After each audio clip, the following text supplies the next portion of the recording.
Macelleria Salumeria Tomasello. Sapori di Sicilia. Carni selezionate di qualità e preparati gustosissimi ogni giorno. La tradizione e l'esperienza tramandate da padre in figlio. Macelleria Salumeria Tomasello, a Barcellona Pozzo di Gotto. Cerchi o vuoi imparare uno strumento musicale? Ma che musica è quello che cerchi? Strumenti musicali, accessori, scuola di musica, sala prove e registrazione e libri per studio e divertimento. Ci trovi a Barcellona Pozzo di Gotto, in via Statale Sant'Antonino 377, sul web www.machemusica.net. Sympathy. Rosticceria, rustici mignon e micro per compleanni e aperitivi. Polli alla brace. La domenica lasagne, cannelloni, pasta al forno, involtini di melanzane. Bontà e cortesia? Sympathy, a San Pietro di Milazzo, telefono 090 929 5519.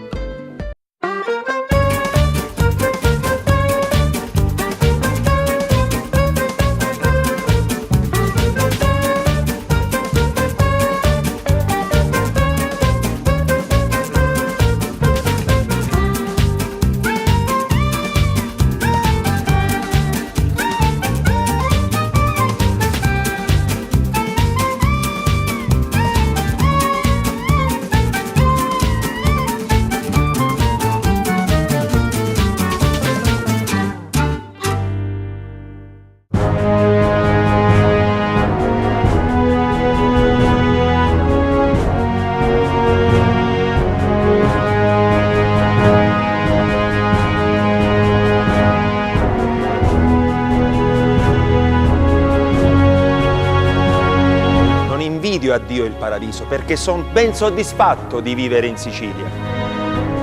Complimenti! Cari amici, Giuseppe si è fatto prendere dalla magica atmosfera di questo luogo. Perché secondo te sono parole mie? Non so. Sono parole di Federico II di Svevia e quindi vi possiamo già dire dove ci troviamo. Montalbano e Licona, il Borgo dei Borghi 2015.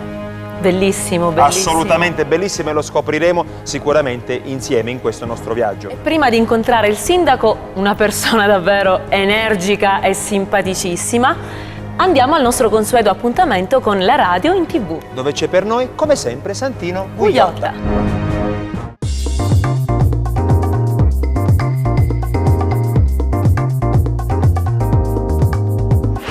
Ci risiamo per questo appuntamento con Musica e dintorni. Risalutiamo coloro i quali stanno conducendo alla grande questa trasmissione, che naturalmente ha anche questo spazio da dedicare alla radio, perché tramite la radio vi presentiamo questi giovani talenti che in un futuro prossimo ci auguriamo veramente dal più profondo del cuore possano far parlare di loro in un ambito più grande, diciamo così, oltre che provinciale, quantomeno regionale.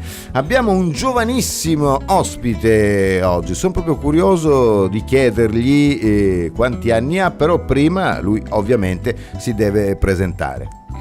Piacere, io mi chiamo Pietro Molino e vengo da Barcellona, ho 16 anni. 16 anni, giovanissimo, e già questa passione per la musica. Sono curioso di sapere, tu così giovane, che tipo di musica segui, qual è la musica che più ti piace? Guardi, io ho incominciato a sentire musica più seriamente l'estate del 2011. 2011. Quando un mio amico che veniva dal nord era sceso e così una sera, mentre giocavamo a carte fra di noi amici, mi fece ascoltare una canzone. Una canzone dei Queen. Da lì è incominciato la passione per la musica. Certo, i Queen è normale che portino, diciamo così, ad amare in maniera veramente passionale la musica. E musica importante quella dei Queen, d'altro canto. Io ricordo, ero un po' più giovane all'epoca, ricordo Somebody to Love dei Queen, che è una pietra miliare nella storia della musica rock sinfonica, diciamo così. Poi magari, giustamente, considerando l'età, ti sei avvicinato alla musica pop, alla musica leggera, ma tra poco di questo parleremo torneremo, perché prima, caro Pietro, il mio molino, anche tu devi, diciamo così, superare quest'ardua prova, che poi non è tanto ardua. Se io ti dico musica e dintorni, tu non mi mandi a quel paese, no? Cosa mi dici? Cosa ti dico? Intanto musica e dintorni per me è come un'opportunità. A me piace vedere anche un me in futuro con, non so, discografici, un gruppo, una band, e queste tipo di cose, diciamo che come musica e dintorni, questa manifestazione che appunto è stata organizzata può fare solo che bene sia a me sia alla regione, perché appunto non solo favorisce le qualità del singolo, ma anche della regione, di tante del persone, territorio, della provincia, sì, in questo caso, e quindi permette appunto a voi giovani di potervi far conoscere e chissà, magari con un pizzico di fortuna, perché quella nella vita conta veramente tanto, domani di poter intraprendere addirittura una carriera, anche se poi la passione, a prescindere dalla carriera, sì, deve sempre restare, caro Pietro. E a dimostrarci la tua grande passione per la musica, oggi sei proprio qui a interpretare una canzone di uno degli autori più in voga del momento in Italia, che è Checco Silvestre de Modà, e la canzone è Come un pittore.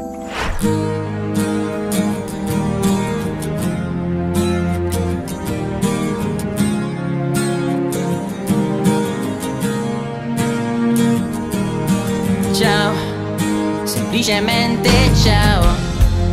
Difficile trovare parole molto serie, tenterò di disegnare come un pittore, fare in modo di arrivare dritto al cuore con la forza del colore. Guarda senza parlare,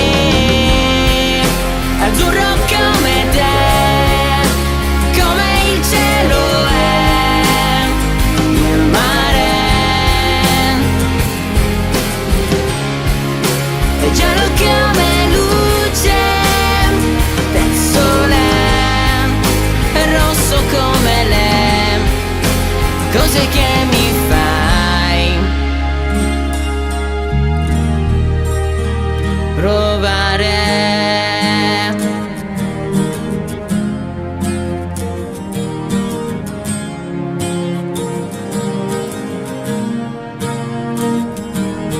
Ciao, semplicemente ciao.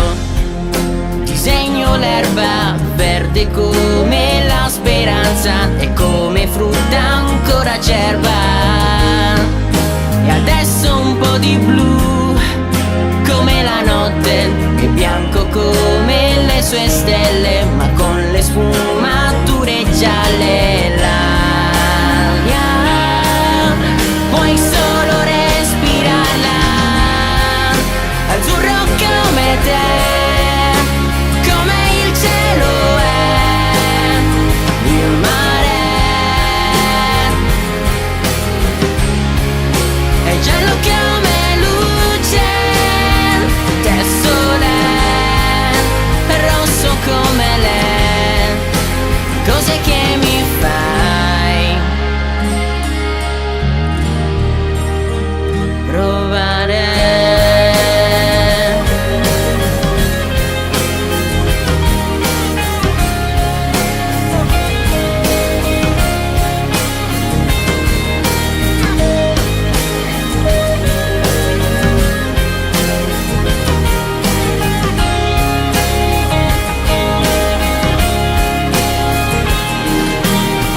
Per le tempeste non ho il colore, con quel che resta disegno un fiore.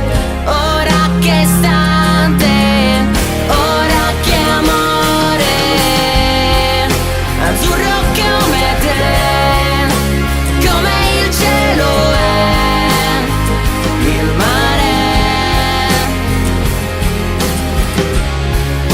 è giallo come luce del sole, è rosso come le cose che mi fai provare.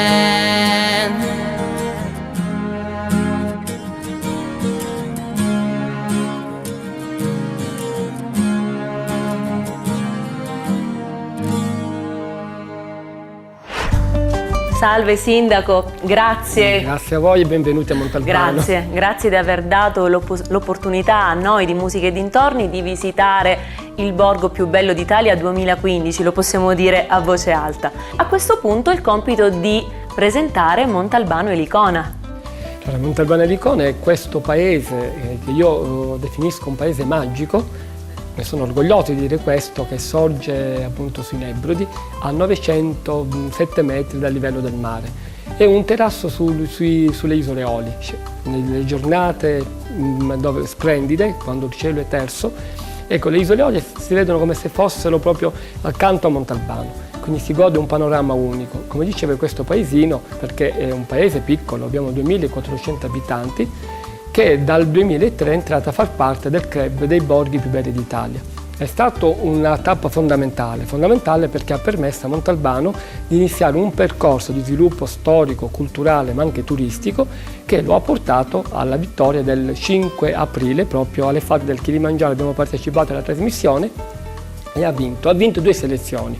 Una prima selezione grazie a un televoto, eravamo in antitesi contro Cefalù, un mostro del turismo siciliano, e in quell'occasione, grazie a un'opera di promozione fatta a rete, e io di questo voglio ringraziare tutti i giovani di Montalbano, tutti coloro che hanno collaborato, i miei collaboratori, lo staff del comune, tutti i cittadini che hanno permesso di superare la prova contro Cefalù.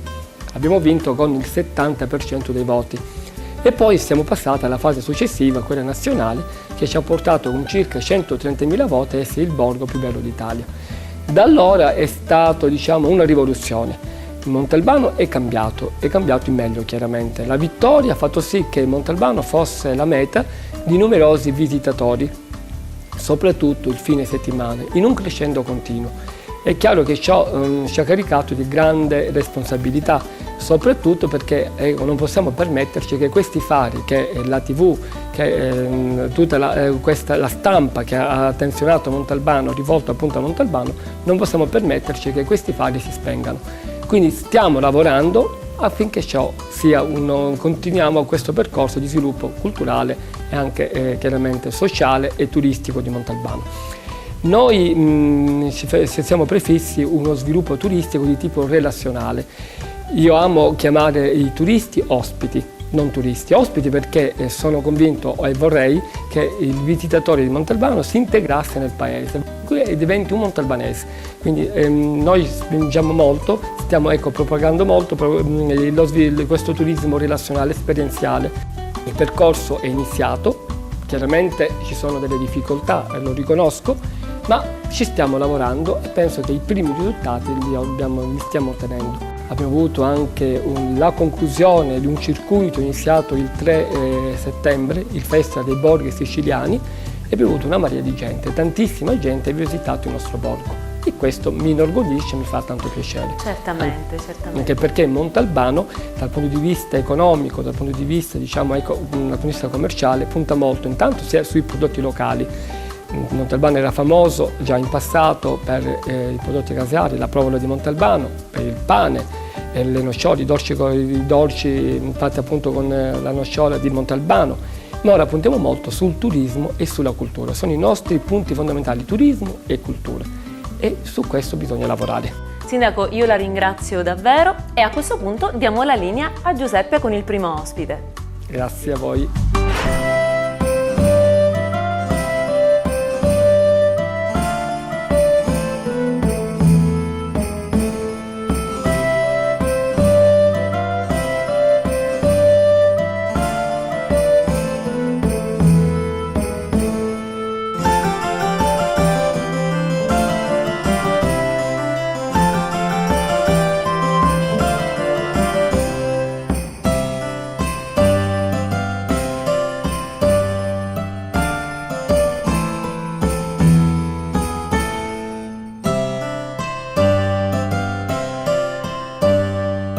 Grazie Anna e grazie soprattutto al Sindaco per la sua disponibilità, per la sua spontaneità e una gentilezza del tutto naturale. Quindi grazie davvero. Sono in compagnia dell'ospite che oggi accompagnerà questo nostro viaggio a Montalbano e Licona.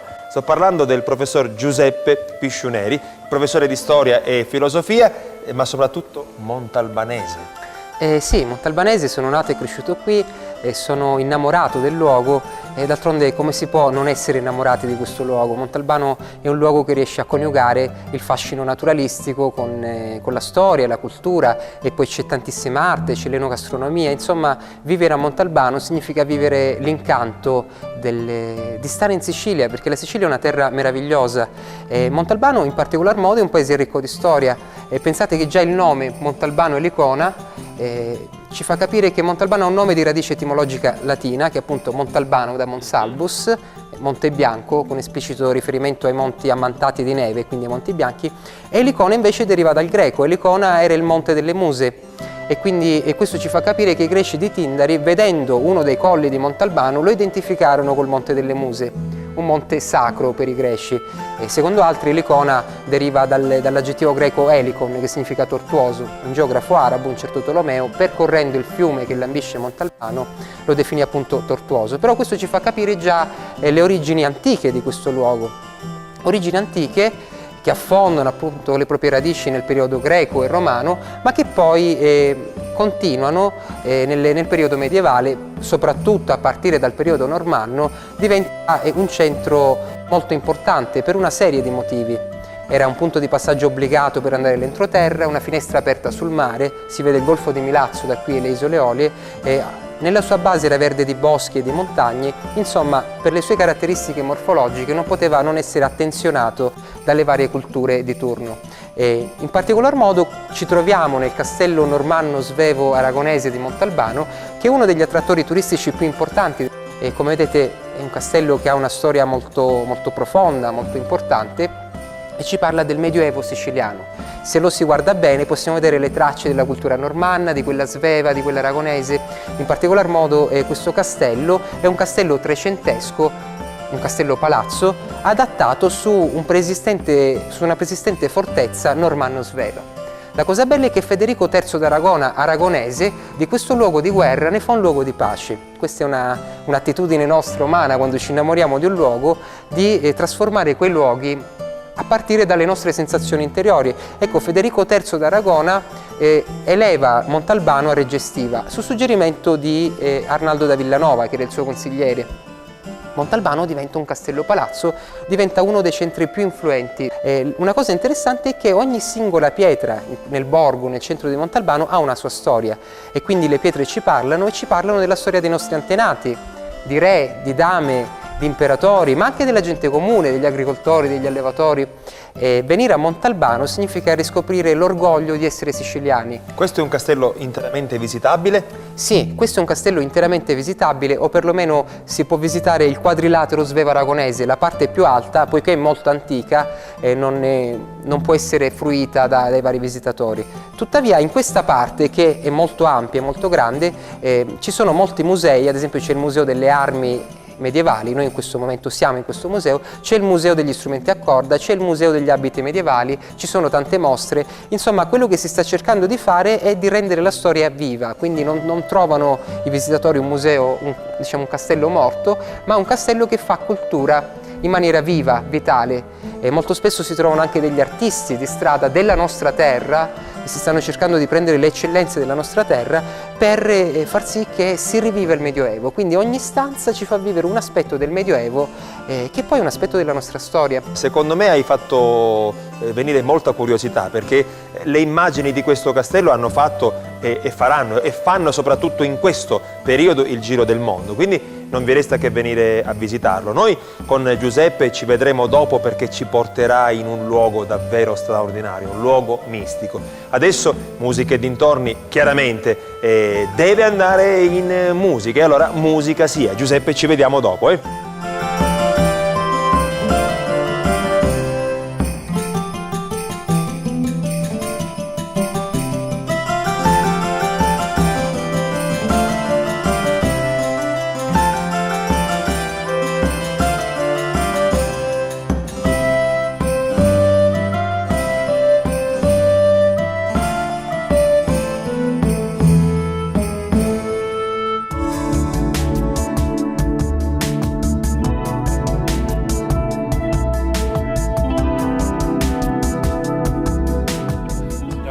Buongiorno. benvenuti Grazie. al Rosmarino. Grazie. Questo è il nostro fiore all'occhiello ed è il flan di caciocavallo ragusano, servito con un crostino con la pancetta di suino nero dei Nebrodi e in accostamento la frutta che sono le mele dell'Etna. È Vi auguro, talmente bello da vedere che insomma adesso dobbiamo fare il sacrificio di assaggiare. speriamo sia altrettanto buono. Assolutamente sì, grazie. Grazie e buon appetito. Grazie.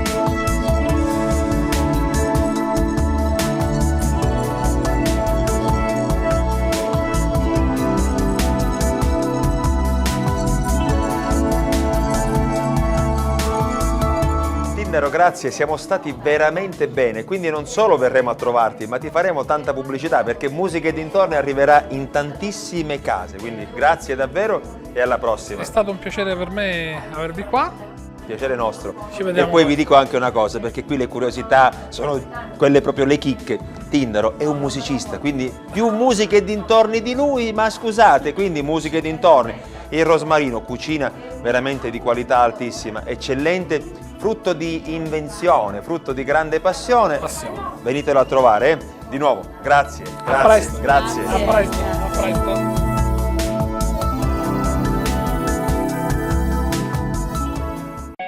Max Bici, negozio specializzato vendita bici e accessori, assistenza specializzata a biciclette, grande esposizione e officina. Max Bici, a Barcellona Pozzo di Gotto e Messina. Online maxbici.it. Abbiamo riadattato, è diventato un cia-cia-cia, bella signora!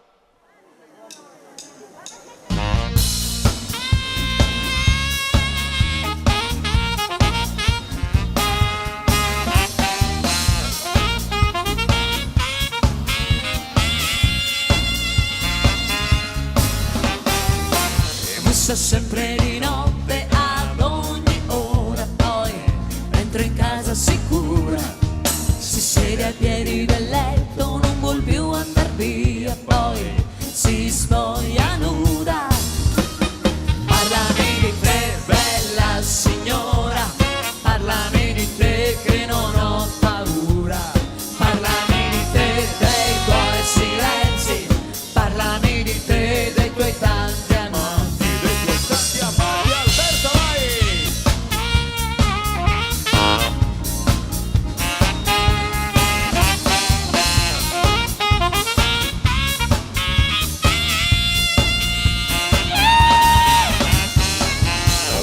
dietro lo specchio anche stamattina, sì, era lì seduta, io mi facevo la barba e lei compagnia, poi non l'ho più veduta, sono andata via, ritornerò, mi verrai a cercare, ma mi batte il cuore.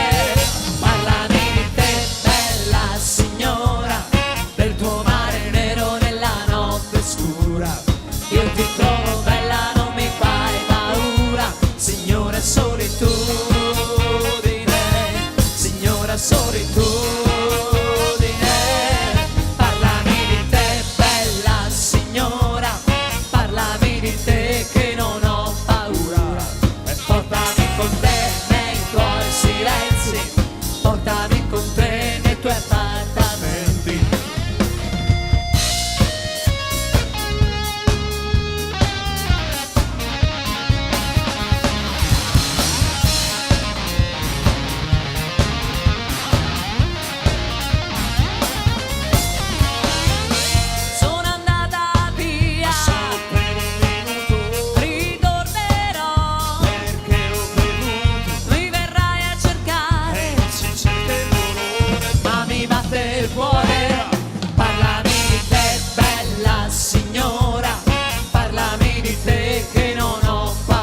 Grazie. Bravo Alberto, mi sei piaciuto tanto. Applauso ai nostri fiati che si dividono tante belle parti, certo, cioè, belli proprio loro, no. Il maestro Franco ha un suo fascino quest'anno con questa capigliatura. Poi maestro... Musica, musica e ancora musica, o ancora musica, quindi avete visto ancora una volta, ci ho messo 3 ancora, un momento del tour estivo 2015, tour che ha fatto tappa a Montalbano e Licona e che farà tappa la prossima estate 2016. Noi qui stiamo sentendo, ma proprio sentendo un freddo incredibile, perché c'è freddo. Sono ancora in compagnia del professor Giuseppe, adesso ci diamo del tu, siamo più confidenziali, e siamo in un sito chiamato Argi Musco, dove sorgono numerosi megaliti. Ce ne vuoi raccontare un po'? Sì, l'Argi Musco è un altopiano di grande fascino naturalistico, un luogo di profondo raccoglimento spirituale, e anche la toponomastica del nome è particolare. Secondo alcuni studiosi Argi Musco deriva dal greco argos, arge, argon e muscos, quindi altopiano, dalle propaggini luminose, con riferimento al fatto che durante le notti di luna piena queste rocce, questi megaliti, megalitismo deriva appunto dal greco grandi pietre, si colorano del colore dell'argento. Secondo altri deriva dall'arabo, da Ajar Musca, altopiano delle pietre. Al di là di questo aspetto è un luogo veramente magico, ci troviamo a circa 1200 metri nel cuore dei Nebrodi. Questa è una pre-riserva. Dopo l'Argi Musco c'è il bosco di Malabotta, che è anche un bosco fra i più importanti che abbiamo in Sicilia, e come dicevo in questo luogo è possibile veramente far sì che l'anima interiore dell'uomo e l'anima esteriore del cosmo si ricongiungano, perché è un luogo di grande poesia, è un luogo di grandi archetipi. Abbiamo il fallo e la vulva, abbiamo l'aquila, che da secoli è sempre stato un animale di potere in tante culture antiche, abbiamo l'orante, che è una donna, un megalite molto grande a forma di donna che prega, qui la chiamano la Madonna, ma sicuramente è una dea molto più antica. E quindi percorrere l'Argi Musco significa percorrere, rifare i passi dei nostri antenati, ma parliamo di un periodo molto antico, quando ancora c'era un rapporto viscerale, profondo, animico, con tutto ciò che è vita, con tutto ciò che è natura.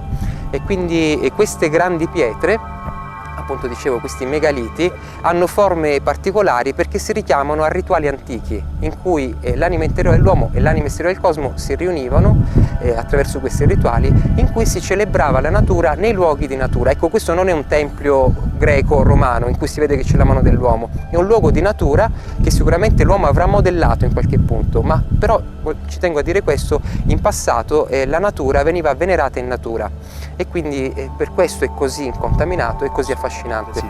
Io so anche, ecco, ci siamo informati, Mariangela ha scritto tutti i dettagli e sappiamo che sono stati eseguiti degli studi a proposito di allineamenti astronomici. Come mai? Sì, allora intanto diciamo che negli anni '80 il professor Gaetano Pantano, negli anni '80 del secolo scorso, pone all'attenzione dei beni culturali questo luogo. Negli anni '90 scrive Megaliti di Sicilia, in cui comincia appunto a parlare della storia di questo luogo. Un altro libro importante è Alla ricerca di Abaceno di Giuseppe Todaro. Paul Devins ha scritto anche altri libri, quindi con i primi ci collochiamo negli anni '90, con i secondi parliamo di pubblicazioni più recenti. Gli ultimi studi sono quelli di Andrea Orlando, che è un archeoastronomo, fa parte dell'Istituto di Archeoastronomia di Catania, che appunto il dottor Andrea Orlando sta cercando degli allineamenti, perché a suo avviso le rocce sono allineate in modo particolare con le stelle e col Sole. E questo avveniva in passato, e veniva per questioni rituali, ma anche per questioni calendariali. Io so che già ha trovato alcuni allineamenti, sta scrivendo, a breve ci sarà un libro di questo carissimo mio amico che saluto, Andrea Orlando, molto spesso ci divertiamo a venire qui a studiare il luogo, e il fascino è questo: in passato non esisteva un calendario come il nostro, esisteva un calendario solare, ci si orientava col Sole. Queste rocce facevano sì che ci si potesse orientare col Sole. Ad esempio abbiamo Monte Salvatesta, che è uno dei monti di Novara, che è perfettamente ad est, abbiamo l'Etna che è a sud, l'Aquila a sua volta è posizionato in un posto particolare, il fallo e la vulva anche, l'orante è posizionato a nord, quindi ci rendiamo conto che questo era un grandissimo orologio, molto più grande di quelli che abbiamo oggi, che aveva anche questa funzione. Quindi io vi consiglio di venire qui, fare una passeggiata nel luogo, sì, perché tu hai detto tante cose con una cura e io che sono qui ti posso garantire che hai descritto veramente, sì. per me è la prima volta ecco, in questo luogo, ma tu hai descritto tutto con una precisione assoluta. Quindi davvero venite a scoprire di presenza questo luogo perché è veramente magico. Poi a trovarlo con una giornata così, guardate che è eccezionale. Sì. Possiamo aggiungere qualcosa oppure lasciamo quel gusto della scoperta? Io direi sì, di lasciare il gusto della scoperta perché c'è tanto da dire, tanti studi sono stati fatti, però c'è un aspetto legato alla sensibilità interiore di ognuno. E quindi poi diventa un percorso molto personale. Molto personale. Poi voglio aggiungere questo, stanno venendo anche tanti sciamani, ad esempio è venuta Nadia Stefanova, presidentessa degli sciamani siberiani, curanderi dal Messico, e la cosa bella è che stanno trovando similitudini con luoghi di potere dei loro posti, della Siberia, del Messico, e questo è bellissimo perché veramente si sta spargendo la voce. Io ho avuto il piacere di accompagnare persone di questa levatura che mi dicono: guarda, in Siberia c'è questo simbolo o c'è questo tipo particolare di roccia, in Messico c'è quest'altro. Li chiamano luoghi di potere, cioè luoghi in cui l'anima dell'uomo si può espandere e ricongiungersi al tutto. E la cosa importante, particolare, è questa, che ci stiamo rendendo conto del fatto che c'è una cultura comune premoderna che accomuna appunto i nativi d'America nell'America settentrionale, gli aborigeni in Australia, e poi parliamo della Siberia, che è la patria e la culla dello sciamanismo e così via. Tutti quei popoli che erano in stretto contatto con la natura. E quindi la Sicilia non è solo il luogo della cultura greca, romana, araba, bizantina e quant'altro, normanna, sveva, potremmo continuare all'infinito, ma è anche il luogo di una cultura molto più antica che unisce tutti i popoli. Una cultura che oggi, in questo secolo, che è il secolo dell'ecologia, non è più il secolo dell'economia, noi siamo chiamati a riscoprire, non tanto per un ritorno nostalgico al passato, ma per trovare tutti quei valori per andare avanti, per costruire una cultura più a misura di uomo e di natura. E quindi l'Argimusco è veramente una passeggiata che ti gratifica a 360 gradi. Che va fatta, Va fatta, venite. Assolutamente sì. Noi adesso continuiamo con la musica, ci vedremo con il professor Giuseppe alla fine per i saluti. C'è un freddo da paura. A casa, in ufficio o in negozio, prenditi una pausa, risveglia i sensi, assapora il piacere di un buon caffè cremoso e ricco di aroma. Espresso Italia offre la soluzione più adatta alle vostre esigenze, con vendita di cialde, capsule originali e compatibili, caffè in grani e macinato, con diverse varianti di miscele. Espresso Italia propone vari modelli di macchinette per caffè in vendita o in comodato d'uso. Preoccupatevi di scegliere la vostra miscela preferita. Al resto ci pensa Espresso Italia, via Papa Giovanni XXIII, 335 Barcellona. Telefono 090 976 2261. Il piacere di un buon caffè. Nel campo edile grondiamo esperienza, qualità, serietà.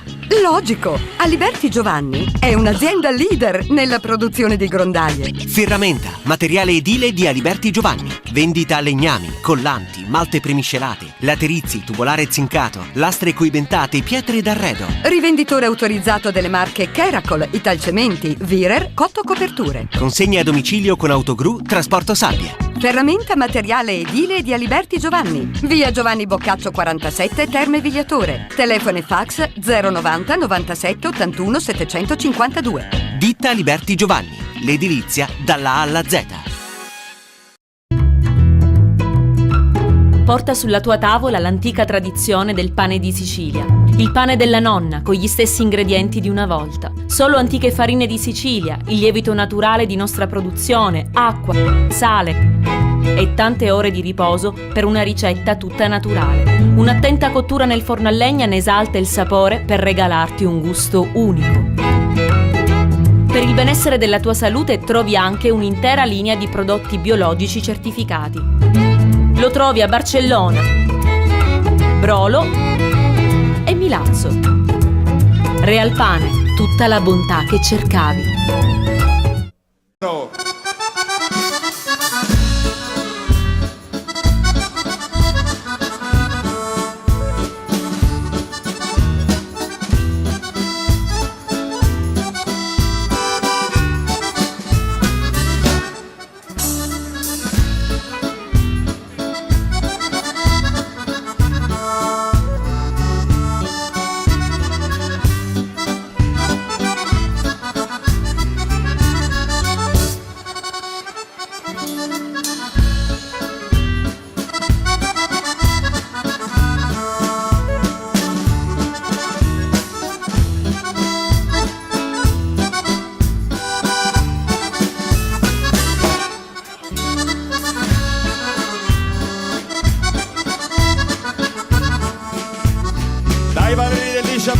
forte perché poi si cambia totalmente il ritmo,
Ultimo giro.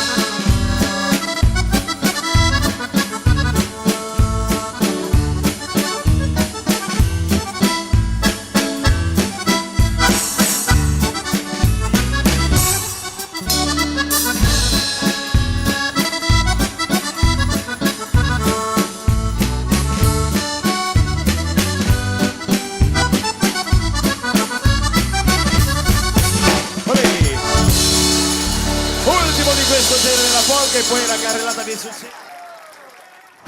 Anche oggi siamo arrivati ai saluti finali. Cosa devo dire? Oggi siamo stati particolarmente emozionati perché tutte le televisioni importanti hanno fatto vedere al mondo intero Montalbano e Licona e abbiamo avuto l'onore anche noi, piccoli piccoli, con musica e dintorni, di godere di questa straordinaria bellezza in compagnia del sindaco, in compagnia del professore Giuseppe, che è stato con noi veramente straordinario.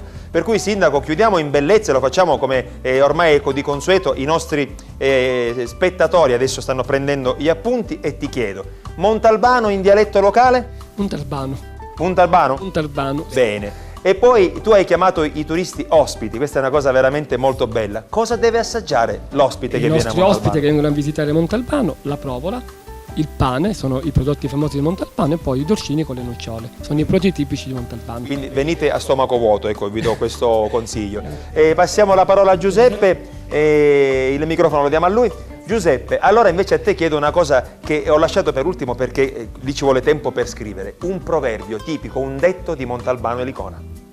Sì, ce n'è uno molto grazioso, dice: rubano panno fino a pezza, rubano vino fino a fezza. Nel senso, se ti piace qualcosa, prendila fino in fondo, mangiala fino in fondo, usala fino in fondo, cioè se è qualcosa di qualità. Avete scritto? Avete preso nota? Venite a Montalbano e assaggiate i nostri prodotti fino in fondo. Fino in fondo. Noi faremo una gita poi personale, insomma privata, qui a Montalbano. Allora Anna, a questo punto dobbiamo ricordare a tutti gli amici che ci seguono da casa, sempre più numerosi, siamo arrivati alla 9ª puntata, ricordiamo le puntate precedenti e i luoghi dove siamo stati. Adesso si sono sommati tanti comuni. Allora siamo stati a Barcellona Pozzo di Gotto, Condrò, Santa Teresa di Riva, Sinagra, Montagna Reale, Galati Mamertino, Falcone e Floresta. E oggi naturalmente Montalbano e Licona. Io vi ringrazio a nome naturalmente di Mariangela Santamaria, che cura i testi e sta attenta a tutti gli errori che facciamo, Fortunato Porcino alla telecamera, la regia di Salvatore Siracusa, oggi aiutato da sua figlia Laura, e quindi dal borgo più bello d'Italia 2015 con il sindaco che è anche stato con noi ballerino durante lo spettacolo del Tour 2015 e tra l'altro tra qualche mese, 15 di agosto 2016, saremo ancora in questa straordinaria piazza. Vi salutiamo abbracciandovi e con un saluto veramente affettuoso. Montalbano e Licona, Borgo dei Borghi d'Italia 2015. Ciao! Ciao! Centro estetico Coccole di Benessere. Grandi marchi, qualità ed innovazione sempre al passo con i tempi. specializzati in make-up, laser a diodo e trucco semipermanente. Scopri tutte le news sul profilo Facebook. A Barcellona Pozzo di Gotto, via Matteotti, zona Sant'Andrea. Estetica e benessere. Venume, produzione e vendita inerti. Consegna a destinazione in Italia e all'estero. Lavori edili, civili e pubblici. Produzione e consegna di calcestruzzi e conglomerati bituminosi. Venume, a San Filippo del Mela. Online venumer.it. Sympathy. Rosticceria, rustici mignon e micro per compleanni e aperitivi. Polli alla brace. La domenica lasagne, cannelloni, pasta al forno, involtini di melanzane. Bontà e cortesia? Sympathy, a San Pietro di Milazzo, telefono 090 929 5519.